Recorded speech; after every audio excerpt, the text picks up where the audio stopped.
23 महीने बाद जेल से बाहर आए आजम खान, और अब वो करेंगे जो अखिलेश यादव को तगड़ा झटका देगा क्या? इधर आजम खान की रिहाई, उधर 2027 में यूपी के लिए मोदी योगी का प्लान सेट हो गया है क्या? 2 साल पहले जब आजम खान को सीतापुर जेल भेजा गया, तब से अब तक समीकरण बहुत बदल चुके हैं। हवा का रुख पूरा पलट गया है। जब तक आजम खान जेल में बंद थे, उनके समर्थक भी शांत थे, लेकिन रामपुर पहुंचते ही जिस तरह आजम खान ने अपने समर्थकों के बीच इमोशनल भाषण दिया, उससे साफ हो गया कि आजम खान बड़ी प्लानिंग के साथ जेल की सलाखों से बाहर आए। और ऐसे में आजम खान की रिहाई के बाद सवाल उठ रहे हैं कि क्या आजम खान समाजवादी पार्टी में ही रहेंगे या मायावती की पार्टी बीएसपी से जुड़ जाएगी, या फिर असदुद्दीन ओवैसी की तरह यूपी में मुस्लिम पॉलिटिक्स के लिए अपनी एक अलग पार्टी बना लेंगे। आज पाठशाला में आपको बताऊंगा कि क्यों आजम खान की जेल से रिहाई के बाद उनकी और अखिलेश यादव की राहें अलग अलग होने की अटकलें लग रही। साथ ही आजम खान की रिहाई ने कैसे यूपी में 2027 के लिए मोदी और योगी का प्लान सेट कर दिया है। अगर आजम खान बीएसपी के साथ गए या अपनी पार्टी बना ली, तो अखिलेश यादव की पीडीए वाली पॉलिटिक्स का क्या होगा? उसमें जो अल्पसंख्यक है वो किधर चला जाएगा? और यूपी में कैसे हलचल मच गई है, पहले उसकी एक झलक देखिए। पहले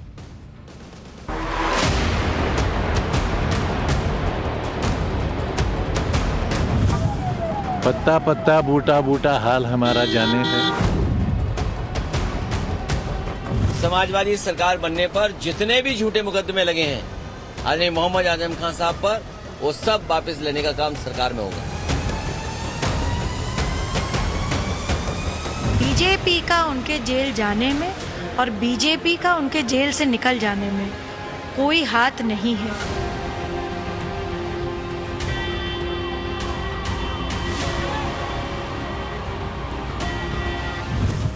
अखिलेश यादव को टीपू से सुल्तान बनाया, उस शख्सियत का साथ अखिलेश यादव ने छोड़ दिया, यक्का व तन्हा छोड़ दिया। ये सब झूठी खबरें हैं। समाजवादी पार्टी पूरी तरह से उसकी मदद कर रही है। जिंदा आएंगे तो गाजी होंगे और जनाजा जाएगा तो शहीद कहलाएंगे। आजम खान 2 साल के बाद, लगभग 2 साल के बाद जेल से छूटे। यूपी में अब ये अटकलें चल रही हैं कि आजम खान आगे क्या फैसला करने वाले हैं, आजम खान का अगला कदम क्या होगा। लेकिन जब ये सारी अटकलें चल रही हैं, तब आप ये भी देखिए कि आजम खान के तेवर नहीं बदले। वो जेल से छूट गए, लेकिन उनकी शायरी आज भी नहीं छूटी। आजम खान काला चश्मा, काली सदरी और सफेद कुर्ता पहने कार में बैठकर जेल से बाहर आए, हाथ हिलाकर समर्थकों का अभिवादन किया। और जब जेल में गुजारे दिनों पर उनसे सवाल पूछा गया, तो भाई उनकी शायरी फूट पड़ी, बाहर आ गई शायरी में दर्द। सुनिए उन्होंने क्या जवाब दिया। किस तरह से गुजरी और क्या कुछ इन दिनों में महसूस किया। पत्ता पत्ता बूटा बूटा हाल हमारा जाने है। किस तरह से गुजरी और क्या कुछ इन दिनों में महसूस किया।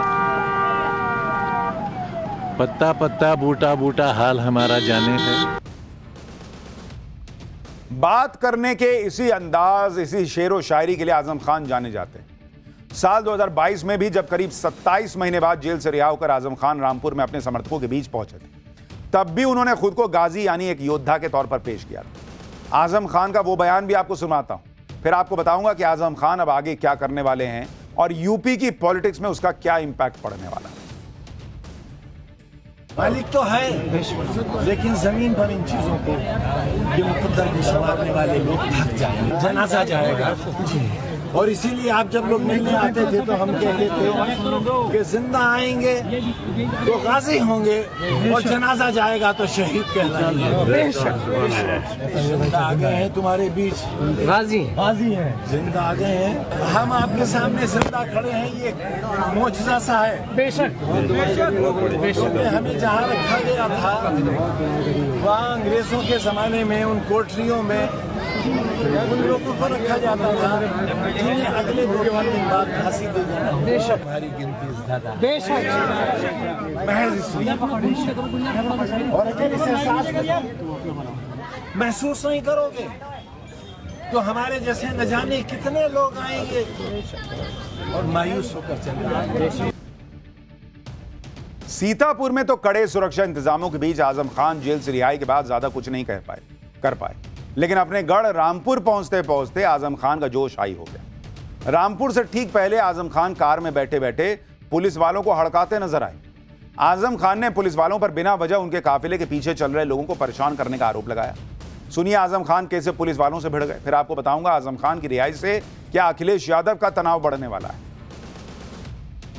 आपके लोग ये नहीं, मेरे लोग नहीं, ये तो मुसाफिर हैं लोग, जो बाहर के मुसाफिर चल रहे हैं। उनको क्या मतलब परेशान करने से? कोई दिल्ली जा रहा है, कोई कहीं जा रहा है, आप सब लोगों को मेरी वजह से रोक रहे हैं। क्यों आखिर मेरी वजह से परेशान कर रहे हैं आप लोगों को? आजम खान अपने पुराने तेवर में लौट आए, लेकिन सवाल यह है कि क्या आजम खान पुरानी राजनीति में लौटेंगे या अपनी नई राजनीति करेंगे? क्योंकि आप देखिए कि इधर सीतापुर की जेल से करीब 23 महीने बाद आजम खान की रिहाई हो रही थी। आजम खान के समर्थक और करीबी उन्हें रिसीव करने सीतापुर के जेल के बाहर पहुंचे हुए थे।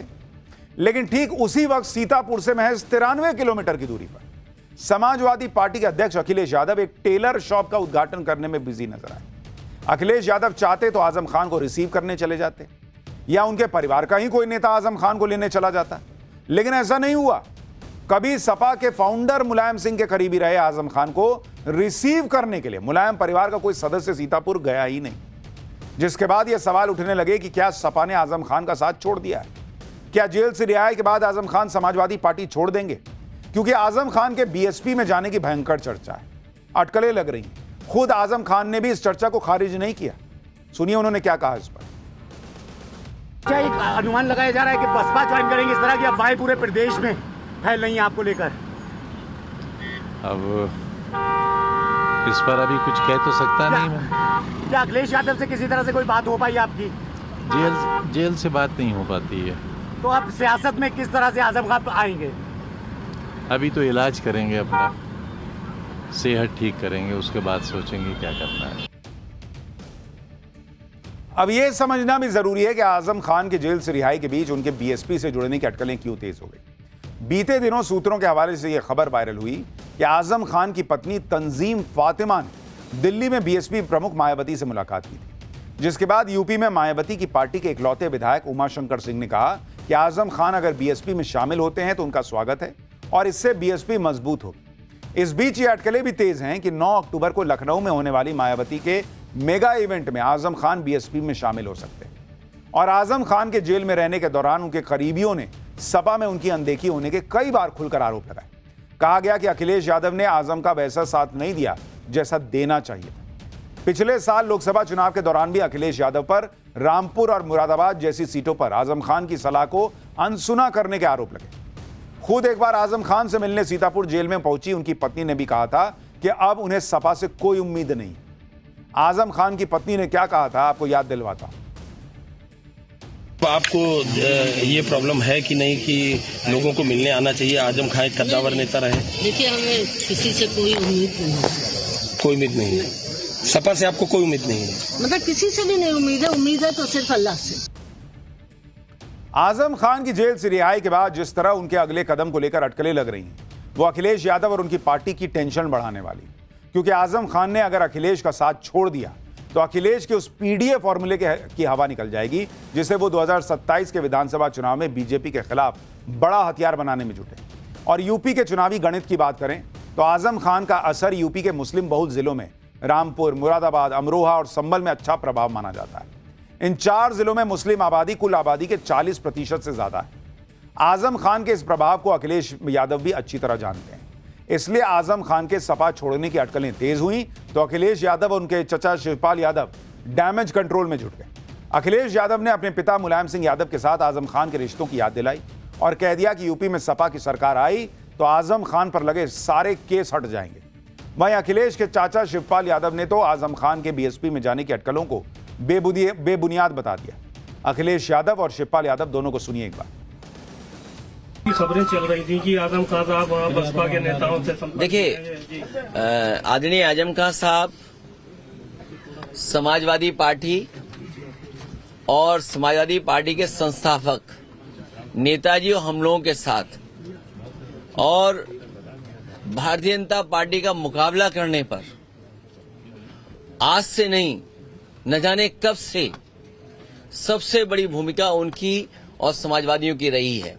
समाजवादी सरकार बनने पर जितने भी झूठे मुकदमे लगे हैं आदरणीय मोहम्मद आजम खान साहब पर, वो सब वापस लेने का काम सरकार में होगा। राजनीतिक गलियारों में चर्चा है कि वो बसपा का दामन भी थाम सकते हैं चंद्रशेखर आजाद। ये सब झूठी खबरें हैं। समाजवादी पार्टी पूरी तरह से उनकी मदद कर रही है। हालांकि अखिलेश की टेंशन सिर्फ उन अटकलों को लेकर नहीं है जिनमें आजम खान के बीएसपी में शामिल होने की बातें हैं। अखिलेश यादव को डर इस बात का भी होगा कि कहीं आजम खान ओवैसी की तरह यूपी में मुस्लिम वोट बैंक को साधने के लिए अलग पार्टी न बना, जिसकी सलाह ऑल इंडिया मुस्लिम जमात के अध्यक्ष मौलाना शहाबुद्दीन रिजवी ने भी आजम खान को दी। मौलाना शहाबुद्दीन रिजवी ने दो टूक कह दिया कि अखिलेश यादव ने आजम खान को धोखा दिया और मुस्लिम वोट बैंक का इस्तेमाल किया। ऐसे में आजम खान को मुस्लिम वोट बैंक एकजुट कर अखिलेश को जवाब देना चाहिए। सुनिए एक बार।